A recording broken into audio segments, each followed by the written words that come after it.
करणं योग्य आहे? आता ते मी व्हिडिओ पूर्ण ऐकला, कशा पद्धतीने तो बोलला.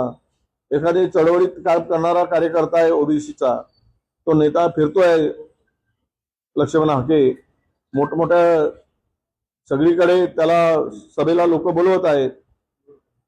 आणि काम करत असताना एखादी जर माणूस म्हणतो की तुम्हाला मदत करायची आहे, तर कोण नाही म्हणणार? काय वाईट काय आहे त्याच्यात? त्यांनी मागितलं काय? पुढच्यानी नालायकांनी त्यांनी ते त्याला बदनाम करण्यासाठी केलेलं षडयंत्र आहे. यांनी स्वतःहून मागितलं नाही, तो स्वतःहून बोलला मी तुम्हाला मदत करायला तयार आहे, तुम्ही ओबीसीचं काम करताय तर ठीक आहे बाबा, कर मदत. हे काय वाईट आहे?